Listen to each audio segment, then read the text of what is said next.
Deng Xiaoping is a great man. He was fortunate to live long enough, and he had the courage to say, no, we change course. He went down to Shenzhen and said, learn from all countries in the world, and most of all, learn from Singapore. The order is good, and they are a very prosperous society. In November 1978, China's paramount leader, Deng Xiaoping, embarked on a historic trip to Singapore. Little did he know, this small island nation, then vilified by the Chinese press as a running dog of Western imperialism, would play a pivotal role in modern China's destiny.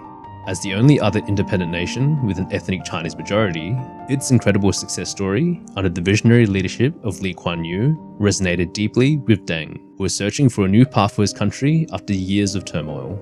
Now let's look back at why Deng's 1978 trip was so significant, and how tiny Singapore was so instrumental in modern China's meteoric rise as an economic powerhouse. I had the privilege of meeting him, talking to him for 3 days. And he is, in my lifetime, the most impressive man I've ever met. Small, barely 5 feet, stood erect, tremendous aplomb, a man of few words, but carefully thought, every few words carefully thought out. Though the 1978 visit to Singapore was important to China, for over a century prior, the Chinese community in colonial Singapore had been instrumental in raising funds and supporting the mainland against hostile Western and Japanese imperial forces. Deng himself had first visited the island nation earlier in 1920. Then 16 years old, he was among 84 students from Sichuan chosen for a prestigious work-study program in France. Stopping at Shanghai, Hong Kong, Vietnam, Sri Lanka, and of course Singapore, Deng witnessed the harsh treatment of local workers by their colonial masters, leaving a lasting impression on him and influencing his future political trajectory. Nearly 6 decades later, Deng would revisit the small city-state as China's paramount leader under very different circumstances. Driven by concerns around Soviet-backed Vietnam's growing influence in the region, he strategically included Thailand, Malaysia, and Singapore in his itinerary, seeking support from regional leaders to counter Vietnamese expansionism. In November 1978, Deng finally reached Singapore, an unlikely nation poised to become a pivotal player in China's future. I had Deng Xiaoping to dinner once in November of 1978. And in a moment of whimsy, part of my speech, I said, I wondered what would have happened if Deng Xiaoping was born in Singapore and I was born in China. He looked askance. I said, I'm quite sure that Deng Xiaoping would be running Singapore. I'm not sure Kuan Yew would have got halfway up the heap. Because I would have had so many bright, so many tough, so many conspiratorial groups that would have just knocked me down. It's a greasy pole. You get there as much by luck as by merit. Deng knew that Singapore's population was a mere rounding error compared to China's. Yet he was keenly aware of Kuan Yew's reputation, a man well-versed in the intricacies of geopolitics and wielded significant influence with both Southeast Asian and Western governments. Hoping to secure Lee's support, Deng arrived prepared to discuss the rising threats posed by the Soviet Union and Vietnam. In 1978, he visited Bangkok, Kuala Lumpur, and Singapore to persuade us to combine with China and stop Vietnam, the Cuba in Southeast Asia of the Soviet Union. Lee argued that Southeast Asian leaders weren't worried about the Russian bear, but rather the Chinese dragon, expressing concern about China's radio broadcasts across the region, inciting revolution to the ethnic Chinese communities. Now, I will tell you what my neighbors want to do. They want me to join them and confront you, not the Soviet Union. The Soviet Union is thousands of miles away, and the Soviet Union has no broadcasting station, egging, urging, agitating communist parties in Southeast Asia to overthrow their governments. You are. And as long as you are doing that and sending them money to buy arms, it's most unlikely that I'll be able to persuade them to join you. Why are you giving arms and support to the Malayan Communist Party to overthrow the Singapore government? Deng caught off guard, paused, and finally said, "What do you want me to do?" Lee responded, "Stop it." and within 18 months, they did. I had expected a blustering reply. He closed his eyes, looked at me and said, "What do you want me to do?" I said, "Stop it. Change your policy. Then we'll join you and stop the Vietnamese." He paused, he said, "Give me time." And it took 18 months before I met him again in Beijing, and he said, "We have told them they must stop. We have closed down the radio stations. We are not giving them any more support." Despite holding contrasting backgrounds and ideologies, Lee, the English-educated leader of a capitalist nation, and Deng, the battle-hardened communist leader of a nation 400 times larger, there was a huge amount of respect and understanding between the two. Both lived abroad in colonial countries, both fought colonialism, and both understood what it took to build order from chaos. Though Deng originally came to Singapore to talk geopolitics, he saw Singapore that was much more advanced than he expected. As an independent nation with a 75% ethnic Chinese majority, Lee would famously say to Deng over dinner, "We, the Singapore Chinese, were the descendants of illiterate landless peasants from Guangdong and Fujian in South China, whereas the scholars, mandarins, and literati had stayed and left their progeny in China. There was nothing that Singapore had done that China could not do, and do better." Deng did not reply that night, but as he departed Singapore, he would tell Lee, "If I had only Shanghai, I too might be able to change Shanghai as quickly. But I have the whole of China."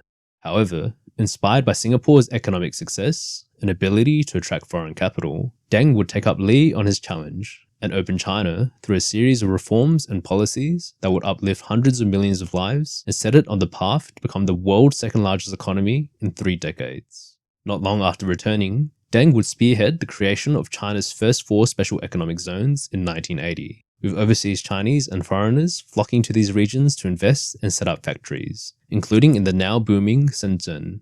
And even though diplomatic relations with Singapore would not be officially formed until 1990, China, recognizing Singapore's expertise, would invite Singapore's ex-Deputy Prime Minister, Dr. Goh Keng Swee, to serve as a special advisor to these 4 special economic zones and to be an advisor on China's coastal development and tourism in 1985. The Chinese press would also stop calling Singapore a running dog of capitalism, instead praising the small city's development and describing Lee as an old friend of China. However, Singapore's real impact wouldn't be into the early 1990s. The man that you most admired of all the people you'd ever met was Deng Xiaoping. Yeah. That's what you told me. Yeah. Deng Xiaoping admired you too because he sent Chinese, 30, 40,000 of them, to Singapore to figure out what you were doing. Am I right? Yes. He was astonished when he came for the first time in 1978. He found a Singapore which was contrary to what he was given in his brief. Yes. He found a prosperous, orderly society, everybody owning their own homes and with a job. So I said, "How did you get there?" I said, "Well, we educated our people, and look at all these companies, Americans, Japanese, Europeans. They bring technology, they train our people, we learn how to do things." So he said, "Oh, you made use of capitalism to build a more egalitarian society. Everybody owns their own home. I will do the same." And he did. He did. Deng's reforms, though initially successful in the 1980s, faced mounting pressures. Conservative Party insiders, alarmed by the surge in inflation in 1988, the Tiananmen Square incident in 1989, and the collapse of the Soviet Union not long after, wanted to slow things down, worried that they could soon lose control. However, Deng understood that the only way forward to maintain the party's legitimacy and avoid collapse was to find bolder ways to open up, grow the economy, and continue on the path of socialism with Chinese characteristics. 不搞开放、改革开放发展的，真逐步的改善人民生活。这个任何一条路都是死路，都要走。 Defying his declining health at 88, Deng embarked on a now legendary tour of southern China in 1992, showcasing the rapid development in the region and igniting a spark of renewed confidence in his economic reforms and policies. On this landmark tour, Deng would specifically tell Chinese officials to learn from Singapore, stating, "Society in Singapore is quite orderly. They manage things very strictly. We ought to use their experience as a model, and we ought to manage things even better than they do." And when they tried to stop him in 1992 from going too fast, he went down to Shenzhen and said, learn from all countries in the world, and most of all, learn from Singapore. The order is good, and they are a very prosperous society. Following this endorsement, several hundred government delegations would flock to Singapore that year to study Singapore's experiences. In the same year, Nanyang Technological University became the first training ground in Singapore for Chinese government officials to learn about Singapore's development model, and has since trained tens of thousands of officials from nearly all of China's provinces. Unable to handle the large amount of visitors, Kuan Yew would propose for Singaporean and Chinese officials to work together on various joint projects so both countries could learn from each other. Most notably, these included the development of the Suzhou Industrial Park in 1994, followed by the Tianjin Eco-City in 2007, and currently the China-Singapore Chongqing Connectivity Initiative, cementing strong ties between the two nations. Despite vast political differences and the occasional flare-ups around visits to Taiwan, China found immense value in the relationship with Singapore, a thriving one-party state built on familiar Confucian principles. 4 decades of close economic ties has fueled prosperity for both China and Singapore. In 1978, China's per capita income was $200 against Singapore's $2,000. Today, it sits around $12,000 against Singapore's $82,000. In 1978, China accounted for only 2% of the world's economy. Today, it accounts for 15% and is the second largest economy in the world, with Singapore being China's largest foreign investor. Additionally, Singapore's close relationship with the West and China has put it in a special position to be a neutral mediator and interpreter whenever misunderstandings occur. And this role will become increasingly important and complicated as the world navigates the tense relationship between China and the US. Deng Xiaoping. Yes. Is clearly a man that you admire as much as anybody that I know. If you have met him and you know what China would have been without him, you cannot but admire the man. At 70... You more than admire. I mean, you look at him as one of the giants of our time. He saved the country. After the Cultural Revolution. 1.2 billion people would have imploded like the Soviet Union. But you admire him because you think that he saved China. From collapse. From collapse and implosion. Yes. That's no mean feat. For a man of 76 to abandon a lifelong belief in Marxism-Leninism. Though Deng never returned to Singapore after 1978, Lee would maintain a bridge to China and would visit almost every year, meeting not only with Deng, but also cultivating relationships with China's future leaders. In a testament to the enduring bond between the two nations, Lee would unveil a commemorative sculpture in 2010, honoring the late Deng Xiaoping and 20 years of Singapore-China relations. And in return, China would posthumously award Lee the prestigious China Reform Friendship Medal in 2018 for his contributions to China's growth story. Over the 45 years of relations, Singapore has played an outsized role in modern China's development. But as China surges ahead to be a world leader in critical technologies and industries, the question becomes, will they need Singapore anymore? And thus Lee's prediction to Xi Jinping rings truer with each passing year. China will not be coming to Singapore to learn from us. We will be going to China to learn from them. You have spoken very highly of Mr. Deng Xiaoping, and certainly we believe that he has transformed China that no other man has ever done.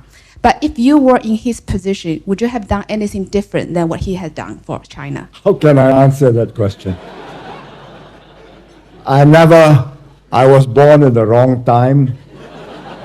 I was born in the wrong place. I never went on the long march with him. I never commanded whole armies that crossed the Yangtze River and chased the KMT troops out of China. What can I say?